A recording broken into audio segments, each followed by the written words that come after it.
विशेष करके जो आप बुजुर्ग लोग हैं, 60 साल से जो ऊपर है, आज आराधना में सहभागी हैं, हम आपको इस दिन की विशेष शुभकामनाएं देते हैं, क्योंकि आज बुजुर्गों को याद करके हमारी कलीसिया में आराधना हम कर रहे हैं। आपके सहयोग को स्मरण करके, आपके जीवन को याद करके, आप हमारे माता, हमारे पिता जो हमारे बड़े हैं, हम आप सबके लिए प्रभु का धन्यवाद करना चाहते हैं, क्योंकि आप हमारे लिए बहुमूल्य हैं। आप हमारे लिए प्रभु की ओर से लिए हुई बड़ी आशीष है। हम आपका धन्यवाद करते हैं, क्योंकि बाइबल हमें सिखाती है कि लंबी उम्र केवल परमेश्वर के अनुग्रह से प्राप्त होता है। लंबी उम्र परमेश्वर के अनुग्रह से प्राप्त होता है, और ये जीवन जो है परमेश्वर के द्वारा एक आदर दिया हुआ जीवन है, ऐसा प्रभु के वचन में कहता है। यदि आप नीति वचन उसका 16 और 31 पद को पढ़ेंगे तो उसमें लिखता है, पके हुए बाल शोभायमान मुकुट पहनते हैं। कैसे बाल? पके हुए बाल, या फिर आप कहें सफेद बाल, जिनके बाल सफेद हो गए। पके हुए बाल बाइबल में लिखता है शोभायमान मुकुट पहनते हैं, वे धर्म के मार्ग पर चलने से प्राप्त होते हैं। कैसे प्राप्त होते हैं? धर्म के मार्ग पर चलने से, क्योंकि ये प्रभु के द्वारा दिया हुआ एक सम्मान है। इसमें लिखता है मुकुट। मुकुट राजा की शोभा होती है, वो उसे देश का प्रथम नागरिक बनाता है ना, वो सबसे बड़ा, तो उसको वो सम्मान क्या है? मुकुट। यानी कि वो एक आदर का प्रतीक है, सम्मान का प्रतीक है, वो हमारे लिए महिमा का प्रतीक है। यानी ये है कि सफेद बाल, पके हुए बाल परमेश्वर की महिमा के प्रतीक हैं, जो आपको प्रभु ने दिए। प्रभु ने आपको दिए, वो इसलिए दिए हैं क्योंकि प्रभु, इससे लिखता है, धर्म के मार्ग में चलने से प्राप्त होते हैं। जो सही जीवन जीते हैं, उनके जीवन से जो धर्म के काम होते हैं, चाहे वे किसी भी धर्म के हो, लेकिन यदि उन्हें सफेद बाल मिले हैं, मतलब उन्होंने अच्छाई का जीवन जीने का प्रयास किया है। इसलिए हम प्रभु का धन्यवाद करते हैं, और इसीलिए प्रभु का वचन हमें हमारे बुजुर्गों का आदर करना सिखाता है, क्योंकि प्रभु ने उन्हें महिमा दिया, आपने और मैंने नहीं दिया।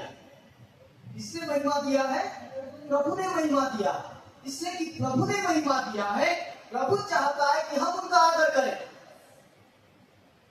प्रभु चाहता है कि हम उनका आदर करें और उनके बातों को सुने।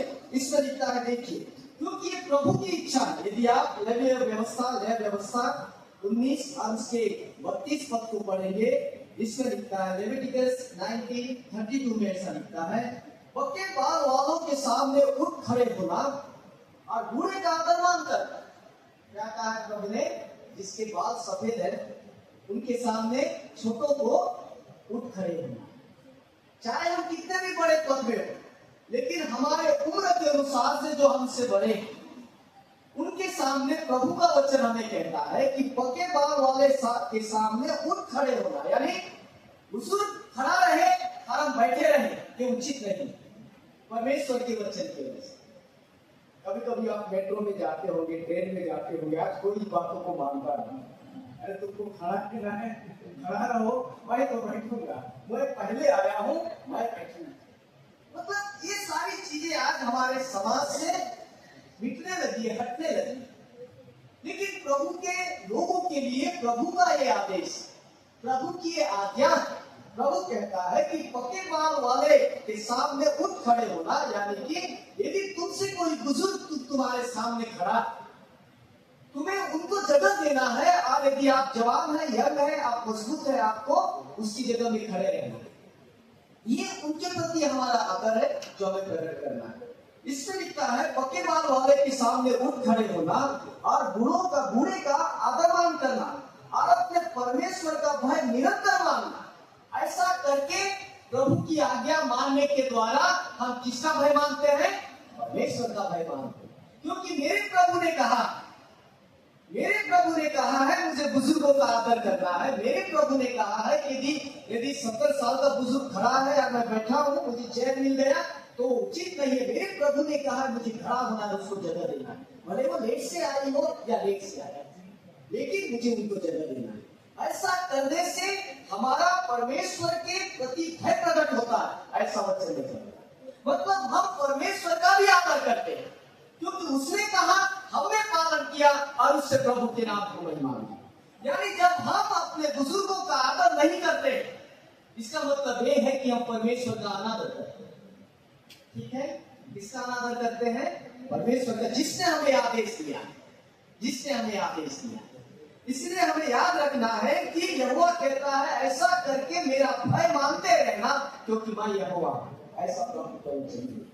इसलिए हमें इन बात को याद रखें। प्रभु ने उन्हें महिमा दी है और प्रभु चाहता है हम याद रखें, हम उनका सम्मान करें, हम उनके सामने अपने आप को नम्र करें, उन्हें बड़ा स्थान दें।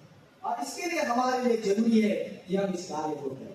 भले आज ये सारी चीजें हमारे समाज से हट रही हैं, हमारे समाज से बाहर हो रही हैं, लेकिन परमेश्वर का वचन जो कल था वो आज है और जगत के अंत तक बना रहेगा। इसलिए जो प्रभु के वचन में लिखे गए हैं प्रभु के लोगों के लिए, अत्यंत आवश्यक है कि उसे पालन करें।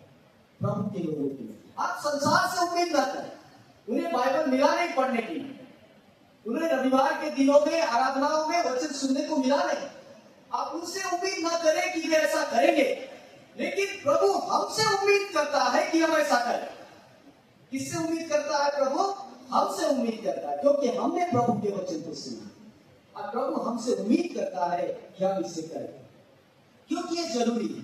समय के साथ माता पिता बुजुर्ग हो जाते हैं, समय के साथ क्या होता है, चीजें बदलने लगती हैं और समय के साथ हम बड़े होते जाते हैं, हम ज्ञान में बढ़ते हैं, हम समझ में बढ़ते हैं। आज कंप्यूटर का जमाना है, आज स्मार्टफोन्स का जमाना है, आईफोन का, आईपैड का जमाना है, सारी चीजें मिनटों में होती है, बेचारे उन्हें मालूम नहीं है। लेकिन हम क्या करते हैं, उनका पूरा व्यवहार उनके साथ करना शुरू कर देते हैं। तुमको कुछ तो आता नहीं है, बीच में बोलते रहते हो। इस प्रकार की बातें आज हमारे बीच में आ रही है और इसीलिए प्रभु ने अपने वचन में लिखा है कि यदि वह न भी जानते हो तो हमें कैसे व्यवहार उनके साथ करना चाहिए। यदि आप पहला तीमुथियुस 5 उसका 1 और 2 पद को पढ़ेंगे, इसमें लिखा है किसी बूढ़े को न डांट। क्या कहता है प्रभु के वचन में? किसी बूढ़े को न डांट, यदि वो गलत भी करे तब भी कहता है प्रभु का वचन कि हम अपने से बड़ों को न डांटे। आप इस बात से सहमत शायद न होंगे, आपको ऐसा लगेगा जब मेरा गलती नहीं था इसलिए मैंने भी सुना दिया, करेक्ट है। लेकिन प्रभु का वचन क्या कहता है, ये प्रभु के लोगों के लिए उसे समझना जरूरी है। मेरी बातें या आपकी बातें नहीं है, ये परमेश्वर के वचन की बातें। और आप परमेश्वर के वचन से आप और मैं दूर भाग नहीं सकते। आप अपने बाइबलों में इन चीजों को लाइन लगा कर रखिए, ऐसी बातें प्रभु के वचन में लिखी गई। इसमें लिखता है किसी बूढ़े को न डांट पर उसे पिता जानकर समझा दे। ये जानकर कि मेरा पिता है या फिर ये मुझे जन्म देने वाला है, इसने मुझे बढ़ाया, ऊंचा स्थान दिया, मेरे लिए जीवन दिया, मेरा जरूरी है कि यदि वो गलत भी रहे तो मैं उसे समझ कर बातें करूं, डांट करूं। ये परमेश्वर का वचन कहता है। और आगे लिखता है कि बूढ़ी स्त्रियों को माता जानकर समझा दे। जिसने मुझे जन्म दिया, खिलाया, बड़ा किया, ऊंचा स्थान दिया, वो मेरी माँ है जिसने मेरे लिए जीवन दिया। ये सोचकर प्यार से उसे समझा। ऐसा प्रभु के वचन में लिखा है।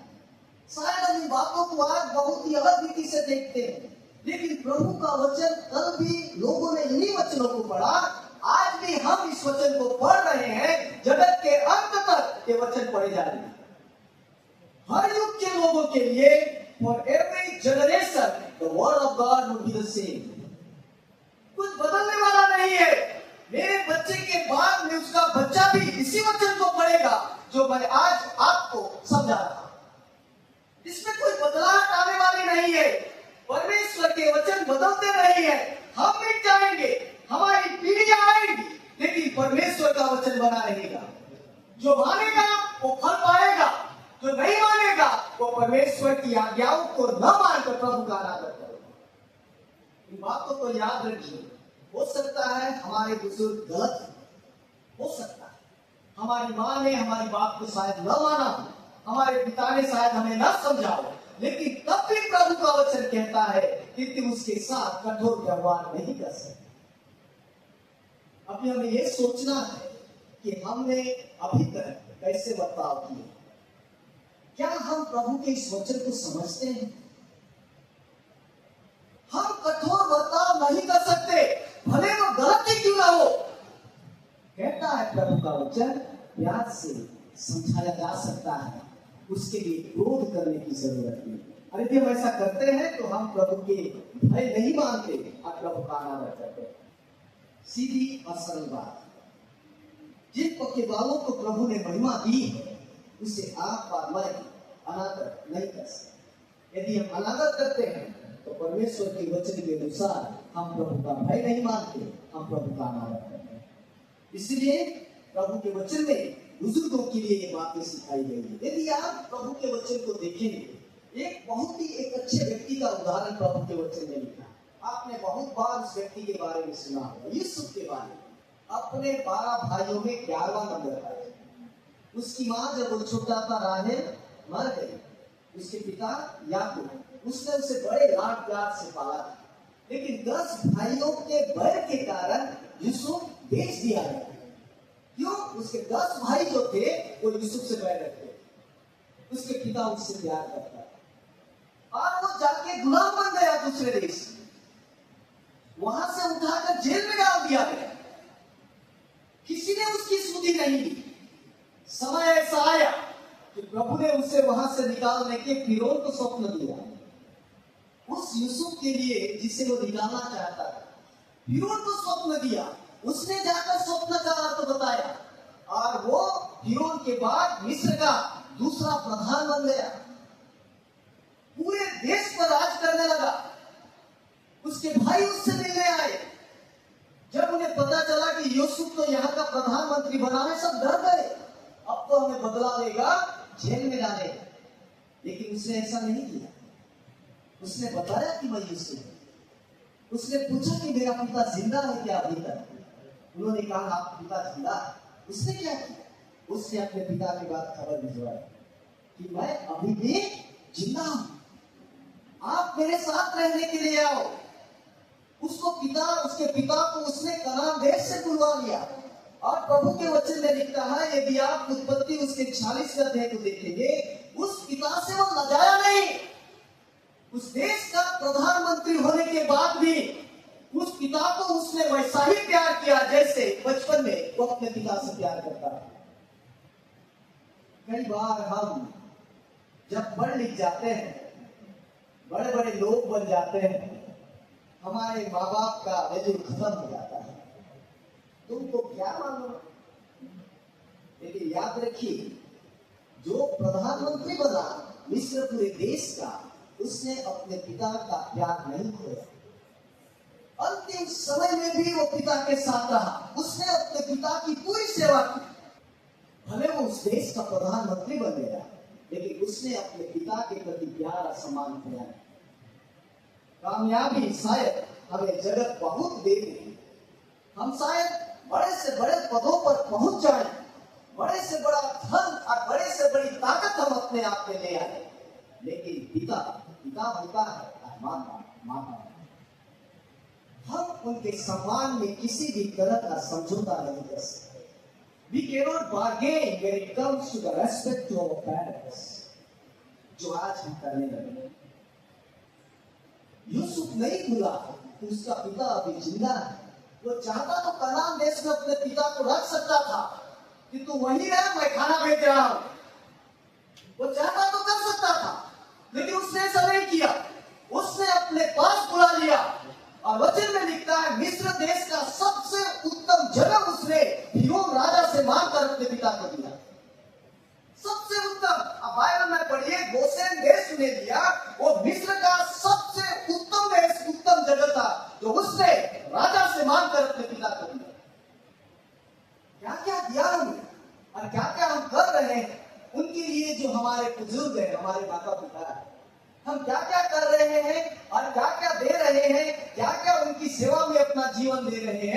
हमारे लिए अब प्रश्न है। यीशु एक बेस्ट उदाहरण है। वो अपने पिता को भुला नहीं, अंतिम समय तक उसने अपने पिता की सेवा की, भले उस देश का प्रधानमंत्री। हम अपनी जिम्मेदारियों से नहीं भाग सकते। हम अपने बुजुर्गों का अपमान करके प्रभु का आदर नहीं कर सकते। यदि हम प्रभु का आदर करना चाहते हैं तो जिसे प्रभु ने महिमा दिया है, हमें उनका आदर करना सीखना। भले वो गलत है, भले उन्हें हमारे इतना ज्ञान न हो, भले उन्हें कंप्यूटर चलाना नहीं आता, भले वो इंग्लिश बोलना नहीं जानते, भले उन्होंने अच्छी शिक्षाएं नहीं पाई, तब भी वे परमेश्वर के दिए हुए महिमा के पात्र हैं। हम उनका अपमान नहीं कर सकते। यदि हम ऐसा करते हैं तो हमें प्रभु से क्षमा मांगकर अपने रिश्तों को ठीक करने की जरूरत है। और यदि हम ऐसा नहीं करते हैं तो हम फिर से प्रभु का नाम रखें। इसलिए इन बातों को हम याद रखें। आज का जो वचन है जिसमें हम एक बुजुर्ग के बारे में सीखते, उसका नाम है सिमोन। यहाँ एक बुजुर्ग के बारे में लिखा है। मैं चाहता हूं कि हमारे जो बुजुर्ग इन बातों पर और गौर करें, हम सब भी गौर करें। इसमें लिखा है, देखिए लूका उसके 2 और उसके 25वें पद में, यरूशलेम में समोन नामक एक मनुष्य था और वह मनुष्य धर्मी और भक्त था, इस्राएल की शांति की बाट जो रहा था और पवित्र आत्मा उस पर। इसमें लिखता है, और पवित्र आत्मा द्वारा उस पर प्रकट हुआ था कि जब तक वो प्रभु के मसीह को देख न लेगा तब तक वो मृत्यु को न देखे। यानी कि ये जो वचन लिखा है कि उसके मरने के दिन निकट थे, यानी वे बुजुर्ग जन थे। लेकिन प्रभु ने उसे प्रतिज्ञा किया। क्या प्रतिज्ञा किया था? कि मसीहा आने वाला है। और प्रभु ने उसे यह प्रतिज्ञा किया था कि जब तक तू मसीहा को नहीं देखेगा, जब तक तू प्रभु के मसीहा को न देख लेगा, तू मरने वाला नहीं। क्यों प्रभु ने इतनी बड़ी प्रतिज्ञा उसके साथ? क्या ऐसा कारण था कि प्रभु ने उसी से ही प्रतिज्ञा की? ये प्रश्न है। एक बुजुर्ग को प्रभु ने इतनी बड़ी प्रतिज्ञा की कि मैं तुझसे वादा करता हूं कि तू मेरे मसीहा को देखे बगैर तो मृत्यु का स्वाद चखेगा नहीं। इसमें ऐसा लिखता है क्योंकि प्रभु उसके जीवन से प्रसन्न था। क्या था? प्रभु उसके जीवन से आनंदित था, उसके जीवन से प्रसन्न था प्रभु। इसमें लिखता है कि वो मनुष्य जो था वो एक धर्मी और भक्त मनुष्य था। उसके जीवन में धार्मिकता थी, वो प्रभु से प्यार करने वाला था। उसका जीवन अच्छा और लोगों के सामने प्रतिष्ठित था, न केवल लोगों के सामने लेकिन समाज में भी एक आदर का स्थान रखता था। परमेश्वर प्रभु उसके जीवन से आनंदित था। उसने एक लंबा जीवन जिया था।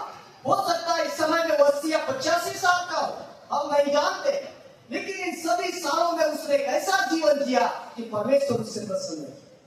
और वो प्रसन्न रहने के कारण प्रभु ने उससे वादा किया, इसलिए कि तू मेरी दृष्टि में पसंद आया, मैं भी तुझे एक आशीष देना चाहता हूं। और प्रभु कहता है कि तू जब तक तब तक ना मरेगा जब तक तू मसीहा को देखेगा। कितनी अजीब बात, कितनी अजीब आशीषित बात। हमसे प्रभु यदि प्रतिज्ञा करे कि तू चिंता मत कर कि तेरा जीवन इतना अच्छा है, तू बिल्कुल मत घबरा, तेरे लिए स्वर्ग का राज्य 100% रखा गया। हम क्यों डरे? जब प्रभु हमसे आनंदित हो, हम कब डरते? जब हमें डाउट होता है कि मैं स्वर्ग जाऊंगा या नहीं जाऊंगा, तब हमें डर लगता है।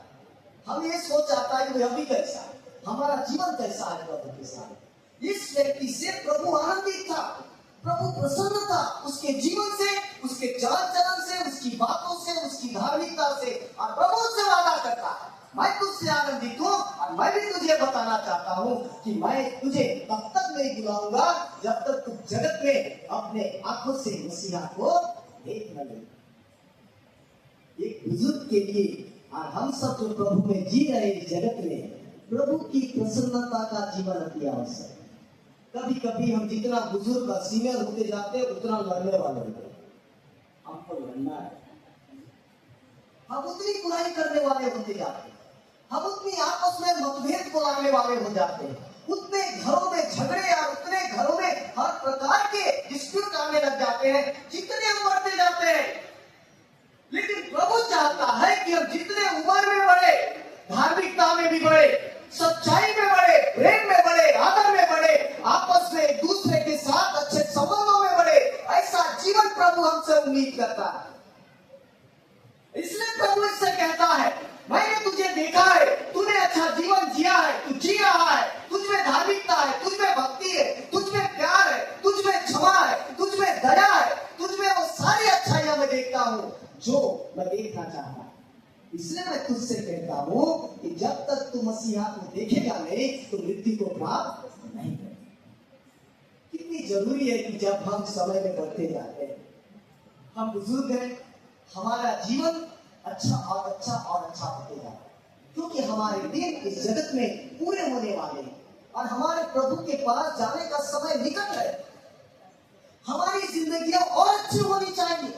इस बुजुर्ग के जीवन से सीखिए ताकि प्रभु हमसे भी कहे, तू डर मत, तेरे लिए स्वर्ग के दरवाजे हमेशा खुले। डर मत, प्रभु कहना चाहिए, मैं तेरे जीवन से प्रसन्न हूं।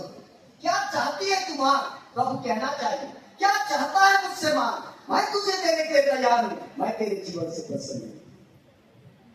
प्रिय, जैसे हम उम्र में बढ़ते हैं, हमें प्रभु में भी बढ़ने की जरूरत है। हमारी समस्या ये, हम उम्र में तो बढ़ रहे हैं, लेकिन प्रभु में हम छोटे होते हैं, और छोटे और छोटे और छोटे। समय ऐसा आता है कि मसीह जीवन खत्म हो जाता है।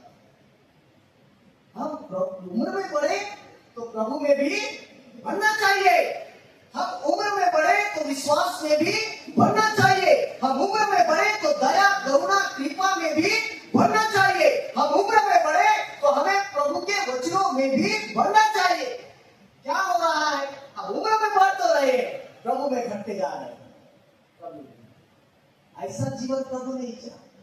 प्रभु चाहता है कि उम्र की बढ़ती के साथ हमारे जीवन में प्रार्थना, प्रेम, विश्वास, क्षमा सब में हमें बढ़ना चाहिए। हमारा दिल बड़ा होना चाहिए, जैसा उम्र ऐसा दिल होना चाहिए। जितना बड़ी उम्र हमारी, उतना बड़ा दिल प्रभु के नाम में हमें होना चाहिए। लोग क्या माने या न माने, लेकिन हमें प्रभु में बढ़ना है, ये हमारा निश्चय होना चाहिए। ठीक है, मैं छोटा हो गया तो कोई बात नहीं है, मेरा दिल में प्रभु के लिए बड़ा है। मेरे दिल में सबको जगह हो, मैं सबके लिए क्षमा, प्रेम का जीवन जीऊं। इस बात को हमको याद रखना है। उम्र के साथ बढ़ते बढ़ते प्रभु में भी बढ़ना जरूरी है। हमारी कमजोरियां ये है कि उम्र में तो बढ़ रहे हैं, हम प्रभु में बढ़ नहीं पा रहे हैं। कई बार हम अभी भी लड़ते रहते हैं इस उम्र में भी, जब हमें लोगों को समझाने की जरूरत है कि क्यों लड़ रहे हो। हम लड़ते रहते हैं दूसरों से। हम तब दूसरों को जाके सलाह मशवरा करेंगे? अपना देख, खुद को लड़ा है, तुझे समझाने आया है। ये स्थिति हमारी, इसलिए बातों को हमें ध्यान देना जरूरी है, क्योंकि परमेश्वर के लोगों के लिए जरूरी है। देखिए कि हमें कैसे और आगे अच्छे होते जाना है। यदि आप तीतुस 1:2 उसका 1 और 3 पर 1 से 3 पद पढ़ेंगे, इसमें लिखा है हमारे लिए हम कैसे बनना चाहिए, उम्र के साथ हमें क्या क्या चीजें होनी चाहिए, इसके बारे में प्रभु के वचन में वर्णन है। यदि आप तीतुस टाइटस उसका चैप्टर 2 1 to 3, इसमें लिखता है तीतुस 2 1 से 3 में, पर तू ऐसी बातें कहा कर जो खरे उपदेश के योग्य है। प्रभु के वचन में लिखा, इसमें लिखता है अर्थात बूढ़े पुरुष सचेत और गंभीर और संयमी हो। क्या क्या होना है? जागृत होना है, बुराइयों के प्रति सचेत होना है। इसमें लिखता है गंभीर और संयमी होना, हर बात में बराबर निर्णय लेने वाले होना, धीरज धरने वाले होना। इसमें लिखता है, और आगे ऐसा लिखता है उनका विश्वास और प्रेम और धीरज पक्का होना चाहिए। हमारा विश्वास, धीरज, प्रेम पक्का होना चाहिए। समय के साथ हमें प्रभु में और मजबूत होना चाहिए। हमें विश्वास में खड़े रहने की हिम्मत होनी चाहिए। इसमें लिखता है इसी प्रकार बूढ़ी स्त्रियों का चाल चलन पवित्र लोगों सा होना चाहिए। बूढ़ी स्त्रियों का चाल चलन पवित्र लोगों सा हो, ये दोष लगाने वाली और पियक्कड़ नहीं होना चाहिए। आपस में लड़ने वाली, गाली गलौज करने वाली, एक दूसरे की बुराई करने वाली, एक दूसरे के लिए इधर उधर बोलने वाली नहीं होना चाहिए। ऐसा प्रभु तो वचन में लिखा है। आप अपने बाइबल को देखिए, इसमें लिखा है इसी प्रकार बूढ़ी स्त्रियों का चाल चलन पवित्र लोगों सा होना चाहिए। कैसा होना चाहिए? पवित्र लोगों सा होना चाहिए, जिसमें प्रभु में और अच्छाइयां पाई जाती है। ये दोष लगाने वाली नियंत्रण नहीं, पर अच्छी बातें सिखाने वाली होनी चाहिए। कितना जरूरी है। हर नशा से, हर बुराइयों से बुजुर्ग होने के साथ साथ हमें ऊपर उठना चाहिए।